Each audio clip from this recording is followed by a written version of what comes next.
One of the most emotional monster അങ്ങനെ പറയാം നമുക്ക്. അതെ, ഈ മൂവിയാണ് ഫ്രാങ്കിൻസ്റ്റൈൻ.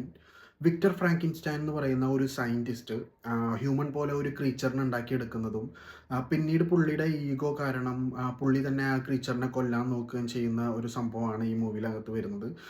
ആ ഒരു ക്രീച്ചർ ഭയങ്കര ഹൈറ്റും സൈസും ഒരു മോൺസ്റ്റർ കൈൻഡ് ഓഫ് സാധനമായിട്ട് ഇരിക്കുന്നുണ്ടെങ്കിലും അതിന് ഹ്യൂമൻ്റെ ഇമോഷൻസ് ആയതുകൊണ്ട് തന്നെ അത് ഭൂമിയിൽ സർവൈവ് ചെയ്യാൻ വേണ്ടിയിട്ട് ശ്രമിക്കുന്നതും ഹ്യൂമൻസിനായിട്ട് കണക്ട് ചെയ്യാൻ വേണ്ടി ശ്രമിക്കുന്നതും പുള്ളിനെ കൊല്ലാൻ നോക്കിയ പുള്ളിനെ ഉണ്ടാക്കിയ ആളോടുള്ള ആ ഒരു വെഞ്ചനൻസും കൂടി ഇതൊക്കെയാണ് ഇതിൻ്റെ ഒരു തീം വരുന്നത്. ഈ ഒരു സംഭവങ്ങളാണ് മൂവിയിലുടനീളം കാണിക്കുന്നത്.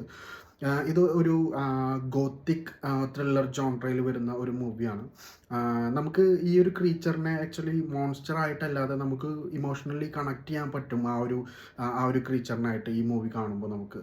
അപ്പോൾ ഇത് നെറ്റ്ഫ്ലിക്സിനകത്തുണ്ട്. നെറ്റ്ഫ്ലിക്സിലാണ് ഇത് പ്ലേ ചെയ്യുന്നത്. കാണാത്ത ആൾക്കാരുണ്ടെന്നുണ്ടെങ്കിൽ പോയിട്ട് കാണുക. കണ്ട ആൾക്കാരുണ്ടെന്നുണ്ടെങ്കിൽ നിങ്ങളുടെ അഭിപ്രായങ്ങൾ നിങ്ങൾ കമൻ്റായിട്ട് രേഖപ്പെടുത്തുക.